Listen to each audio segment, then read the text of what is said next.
कल तक जो शक था आज वही सच बनकर सामने खड़ा है। एक रिपोर्ट, एक फैसला और निहार की जिंदगी का सबसे मुश्किल दिन। कल रात जो हुआ उसके बाद घर में कोई चैन से सो नहीं पाया। सुबह की पहली किरण के साथ ही निहार की आंख खुली, लेकिन नींद उससे बहुत दूर थी। उसके हाथ में वही फाइल थी जिसने उसकी जिंदगी को दो हिस्सों में बांट दिया था। एक हिस्सा भरोसे का था और दूसरा धोखे का। रूही चुपचाप उसे देख रही थी। वो कुछ पूछना चाहती थी, लेकिन निहार की आंखों में जो दर्द था उसने उसके शब्द रोक दिए। आखिरकार निहार ने खुद ही चुप्पी तोड़ी। भारी आवाज में उसने कहा कि अब कोई शक बाकी नहीं रहा।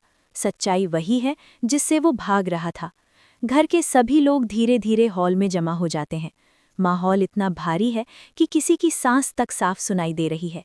निहार सबके सामने साफ शब्दों में कहता है कि जिस बच्चे को लेकर पूरे घर में तूफान मचा हुआ था वो उसका नहीं है।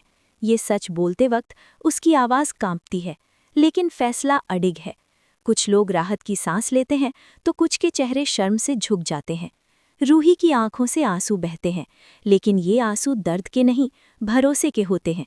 वो निहार का हाथ थाम लेती है और बिना कुछ कहे उसका साथ देती है। लेकिन कहानी यहीं खत्म नहीं होती। निहार साफ कह देता है कि अब सिर्फ सच जानना काफ़ी नहीं है। जिसने ये झूठ रचा, जिसने पूरे परिवार को अंधेरे में रखा, उसे सामने आना ही होगा। ये बात सुनते ही एक चेहरा डर से पीला पड़ जाता है। घर के कोने में खड़ा वो इंसान पहली बार खुद को गिरा हुआ महसूस करता है। उसकी आंखें इधर उधर घूमती हैं, जैसे कोई रास्ता तलाश रही हों। नहर एक एक कदम उसकी ओर बढ़ाता है और कहता है कि अब भागने से कुछ नहीं होगा। रूही पहली बार सख्त आवाज में बोलती है कि सच को जितना दबाया जाए वो उतनी जोर से बाहर आता है। आज वही दिन है जब हर नकाब गिरेगा। एपिसोड के आखिरी पल में वो इंसान कुछ बोलने के लिए मुंह खोलता है, लेकिन तभी निहार की आवाज गूंजती है। अब जो भी बोलेगा पूरा सच बोलेगा। आधा सच अब किसी को मंजूर नहीं।